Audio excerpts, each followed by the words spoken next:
बिस्मिल्लाहिर्रहमानिर्रहीम। अस्सलाम वालेकुम नादरीन, आप यूट्यूब चैनल देख रहे हैं। मैं इमरान खान हूँ। ख़बरें तो बहुत गर्म है पॉलिटिकली, ख़ास तौर पे मैं इसका दूसरा एंगल आपके सामने रखता हूँ। लेकिन कोयटा में एक बड़ा अफसोसनाक वाक़या पेश आया। कोयले की एक कान में मेहनत कश काम कर रहे थे। ये ज़्यादा लोग जो हैं ये खैबर पख्तूनख्वा से आते हैं, क्योंकि बड़ी हार्ड किस्म की इसकी मजदूरी है, बहुत मेहनत करनी पड़ती है वहाँ पर।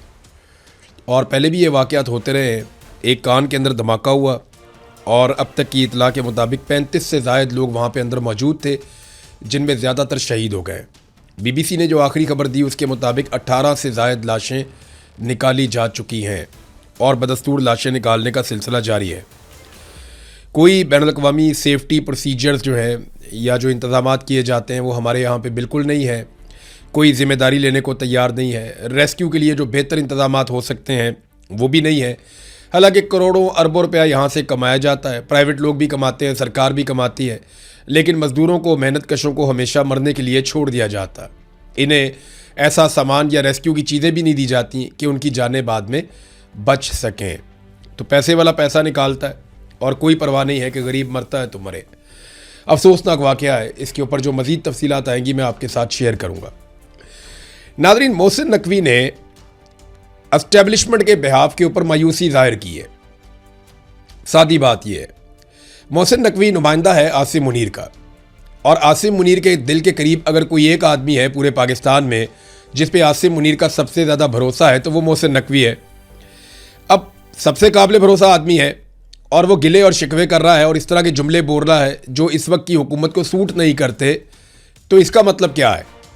ये मतलब समझने से पहले ये 6-7 नुक्ते जो मोहसिन नकवी ने बोले हैं वो मैं आपके सामने रख देता हूँ कि एक्चुअली इस बातचीत में और इसके बाद जो सहाफ़ियों के साथ बातचीत हुई उसमें बेसिकली मोहसिन नकवी ने कहा क्या, लुब्बे लुबाब क्या है।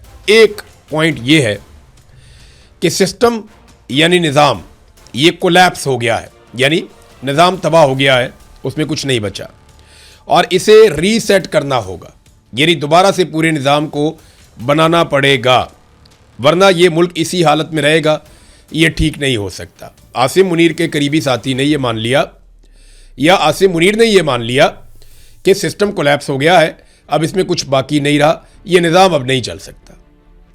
नंबर 2, नौजवानों के हवाले से उन्होंने कहा जी लालच दे के, कोई लैपटॉप बांट के, कोई पैसा वैसा दे के आप नौजवानों को ना ख़रीद सकते हैं ना उन्हें खुश कर सकते हैं। तो आप नौजवानों को नौजवान कहें या काकरोच कहें, कुछ भी कहें, ये काकरोच अगर इकट्ठा हो गया तो ये हर चीज़ को उलट पलट कर देगा।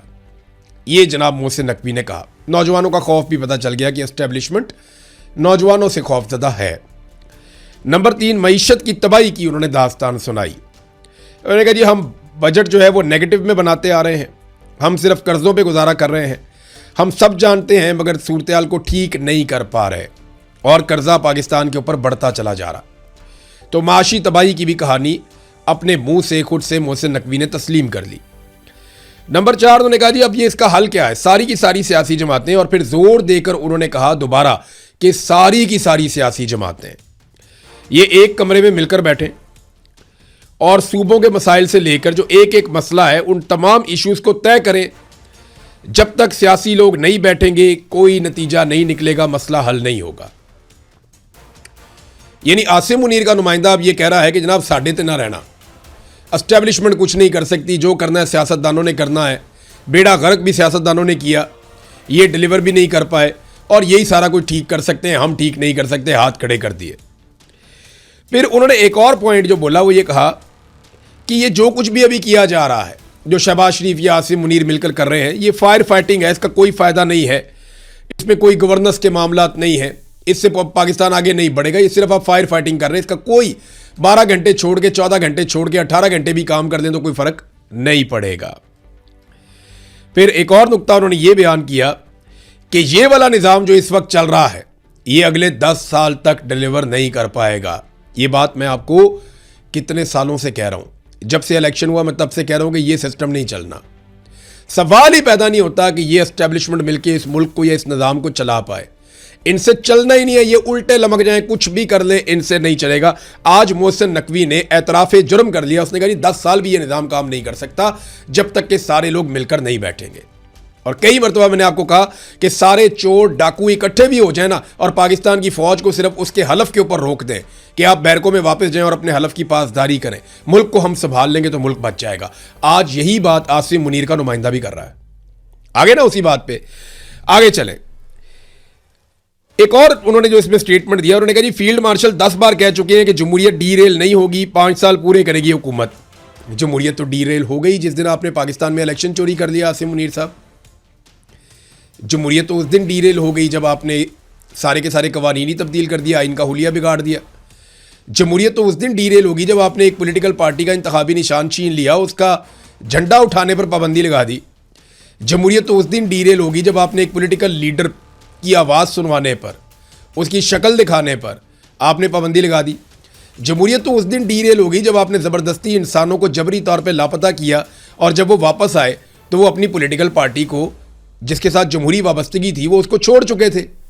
तो जमहूरियत को डीरेल करने की हर कोशिश करने के बाद आसिम मुनीर का नुमाइंदा कहता है कि जमहूरियत को डीरेल नहीं होने देंगे, हुकूमत 5 साल पूरे करेगी। वो कैसे करेगी वो भी देखते हैं।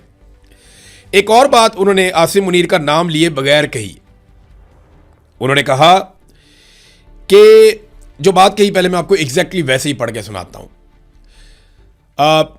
सिर्फ नून लीग और पीपल्स पार्टी नहीं, मेरी ज़ाती राय में पीटीआई को भी इस निज़ाम को बेहतर बनाने में इकट्ठा होना चाहिए। इमरान खान का फैसला अदालतें करेंगी, ये हुकूमत अपनी मुद्दत हर मुमकिन पूरी करेगी।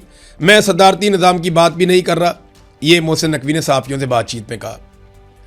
तो देखिए हुकूमत अपनी मुद्दत पूरी भी करेगी और ये निज़ाम 10 साल तक डिलीवर भी नहीं कर पाएगा और निज़ाम कोलैप्स भी हो गया है। सारे इकट्ठे होकर बैठो और पीटीआई को भी इकट्ठा करो और इमरान खान का फैसला अदालतें करेंगी। समझ आ रही है आपको? एक और स्टेटमेंट देखें। आसिम मुनीर का नाम लिए बगैर मोहसिन नकवी ने कहा कि एक बंदा सब कुछ लाकर प्लेट में रख रहा है, कोई रेड लाइन है जो वो शख्स क्रॉस नहीं करना चाहता। वो कहता है कि इसी सिस्टम में हो और ठीक हो, अब सबका फर्ज है कि मिलकर रीसेट करें। यानी सादी सादी बात है, ये मार्शल लॉ की धमकी है। मोहसिन नकवी ने कहा कि Asim Munir red line cross करके मार्शल लॉ नहीं लगाना चाहता। वो नहीं चाहता कि पाकिस्तान में सिस्टम डीरेल हो, लिहाजा यही सिस्टम काम करे और इसी के अंदर मामला ठीक हो जाए। ये आसिम मुनीर की ख्वाहिश है, ये मोहसिन नकवी ने कहा। बात सादी सादी तो ये है ना, और रेड लाइन क्रॉस नहीं कर रहे। तो वो जो रेड लाइन है वो तो क्रॉस हो चुकी है। जो मोहसिन नकवी कहता है कि एक बंदा रेड लाइन क्रॉस नहीं करना चाहता, वो रेड लाइन तो क्रॉस कर चुका है। आइन की शक्ल बिगाड़ दी, रेड लाइन क्रॉस हो गई। अदलिया और पार्लिमान को यरगमाल बनाकर एक्सटेंशन भी ले लिया और इस्तिस्ना भी ले लिया, रेड लाइन तो क्रॉस हो गई। पूरा का पूरा इलेक्शन चोरी कर लिया, रेड लाइन क्रॉस हो गई। इंसानी हकूक की धज्जियां उड़ा दी। यानी कोई एक पाकिस्तान के अंदर सरमायाकारी लाए हो ना, या स्टेबिलिटी लाए हो, कोई एक चीज़ कुछ भी आप लेकर नहीं आए।